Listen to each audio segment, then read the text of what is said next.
Hello everyone. Welcome back to Reddit Night, your favorite Reddit reading channel.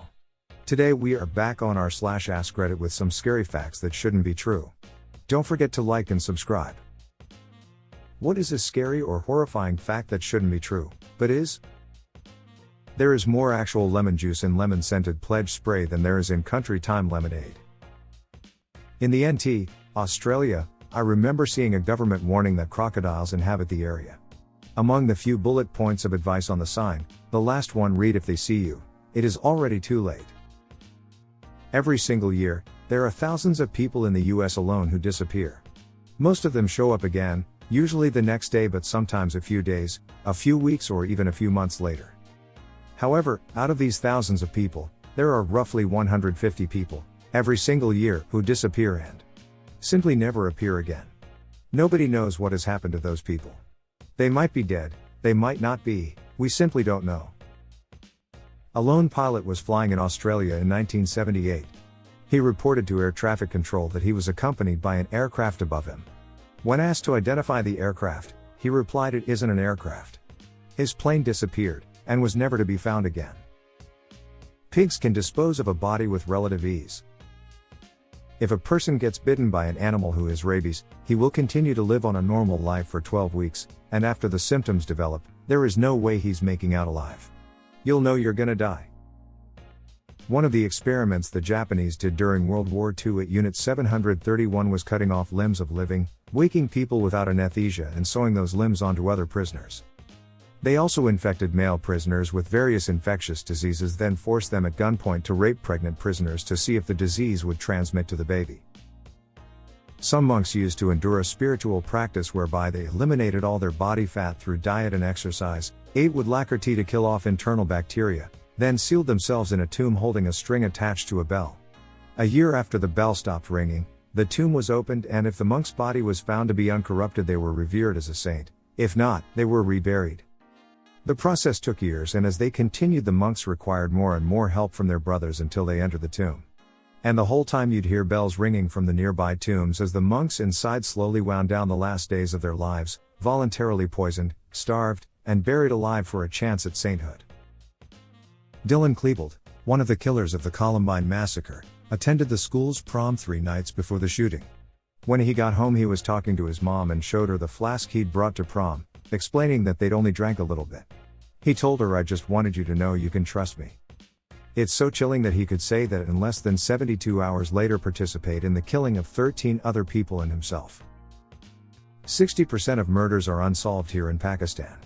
We simply don't have the technology and training of the police officers in the West. Khalid El-Masri is a German and Lebanese citizen who was mistakenly abducted by the Macedonian police in 2003, and handed over to the US Central Intelligence Agency, CIA. While in CIA custody, he was flown to Afghanistan, where he was held at a black site and routinely interrogated, beaten, strip-searched, sodomized, and subjected to other cruel forms of inhumane and degrading treatment and torture. After El-Masri held hunger strikes, and was detained for 4 months in the salt pit, the CIA finally admitted his arrest and torture were a mistake and released him. He is believed to be among an estimated 3,000 detainees whom the CIA abducted from 2001 to 2005. In May 2004, the U.S. ambassador to Germany, Daniel R. Coates, convinced the German Interior Minister, Otto Stahli, not to press charges or to reveal the program. El-Masri filed suit against the CIA for his arrest, extraordinary rendition and torture. In 2006, his suit El-Masri v. Tenet, in which he was represented by the American Civil Liberties Union, ACLU, was dismissed by the United States District Court for the Eastern District of Virginia, based on the U.S. government's claiming the state secrets privilege. The ACLU said the Bush administration attempted to shield its abuses by invoking this privilege. The case was also dismissed by the Appeals Court for the Fourth Circuit, and in December 2007, the United States Supreme Court declined to hear the case. On December 13, 2012, El-Masri won an Article 34 case at the European Court of Human Rights in Strasbourg. The court determined he had been tortured while held by CIA agents and ruled that Macedonia was responsible for abusing him while in the country, and knowingly transferring him to the CIA when torture was a possibility. It awarded him compensation, which was frick all. This marked the first time that CIA activities against detainees was legally declared as torture. The European Court condemned nations for collaborating with the United States in these secret programs. Something is eating the Milky Way galaxy. No, it isn't the plot for a Star Trek episode, it's really happening. In 2009, researchers found a cluster of galaxies moving at an extraordinary speed towards a small patch of sky between the constellations of Centaurus and Vela. Some unknown force is tearing away chunks of the galaxy, and astronomers still have no clue what exactly is causing it. It's been named dark flow. There is something big out there, far bigger than anything in our known universe. Such a behemoth would impose a kind of tilt on the universe, causing matter to move in one particular direction, as observations of the dark flow suggest. Could be anything, up to and including another universe. When you get a sunburn, your cells are dying to avoid becoming cancerous. Space is so big our minds literally can't comprehend the size of it. A koala's cuddle could give you chlamydia. You know how utterly batshit crazy Florida is? Actually, all states are that crazy, it's just that Florida has rather lax privacy laws regarding legal matters, so they report it.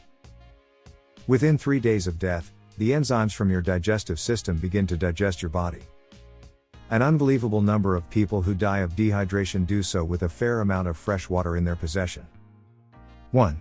If you are a healthy 20-year-old, you have around 2,860 weeks before you die. Just 2,860 Sundays. 2. The average person will be less successful than they think. 3. About 153,000 people die on your birthday. 4. Seals have been known to rape penguins. 5. If you took all of the world's spiders and let them out in the Netherlands, they would consume the country's population in 3 days. 6. 1 in 50 of us is walking around with a brain aneurysm. It just hasn't ruptured. 7. The Colombian serial killer Pedro Alonso Lopez, who is known as the Monster of the Andes, raped and murdered over 300 girls from Ecuador, Peru, and Colombia. However, after he was caught and imprisoned for 18 years, he was put in a psychiatric hospital. There he was reviewed, declared to be sane, and was set free, in spite of his blatant avowal that he fully intends to kill again. Ever since his release in 1998, nobody knows where he is or what he's doing. Being gay is illegal in 69 countries. In 7 of those countries, homosexuality is punishable by death. The average American consumes over 150 pounds of sugar every year. Edit, that's approximately 187 grams of sugar per day for my metric system friends. Whatever the shit is at the bottom of the ocean. Seriously, we know so little about this place, and we've seen so much murderous shit down there that we've only scratched the surface on how much nightmare fuel is actually down there.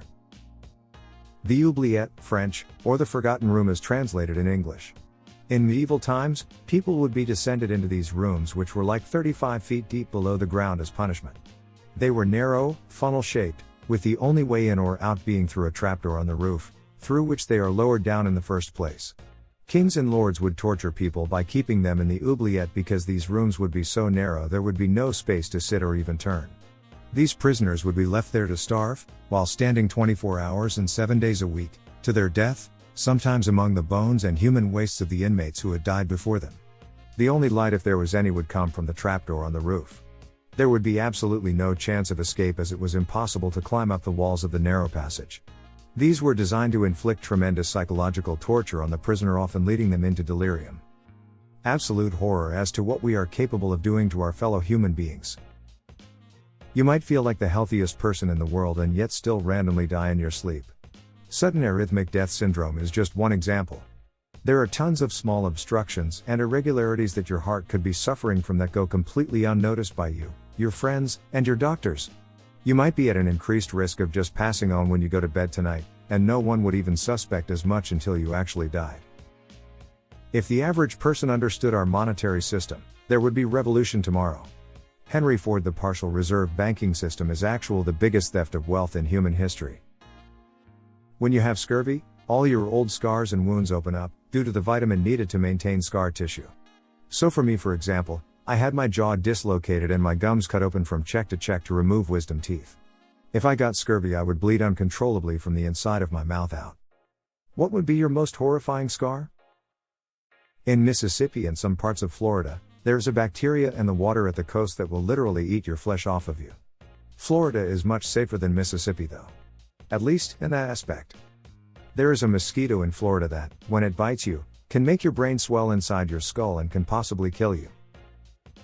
Virtually everybody has the capacity to kill, they just haven't been put under the circumstances where it would be a preferable option.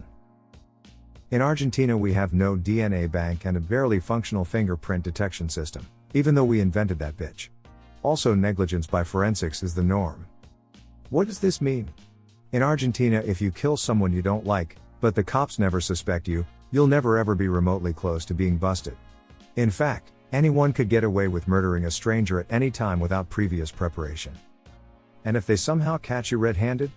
A life sentence is 35 years here with parole every couple of years, and there's a law that says that by every 2 people that get incarcerated one must be freed, so there's always the chance you'll get randomly freed.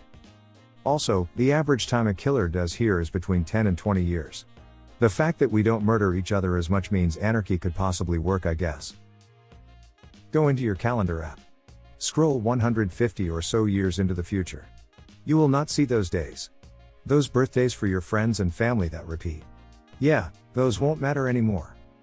Now, you might be thinking, but with modern medicine I might live that long. But no. You almost certainly will not.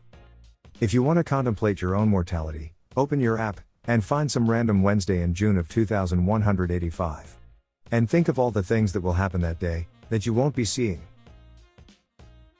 Long dormant bacteria and viruses, trapped in ice and permafrost for centuries, are reviving as Earth's climate warms. Gamma-ray bursts can kill all life on Earth without any warning. Asteroids can mess Earth up. That's it for today. Don't forget to like and subscribe. Thanks for watching. See you in the next one.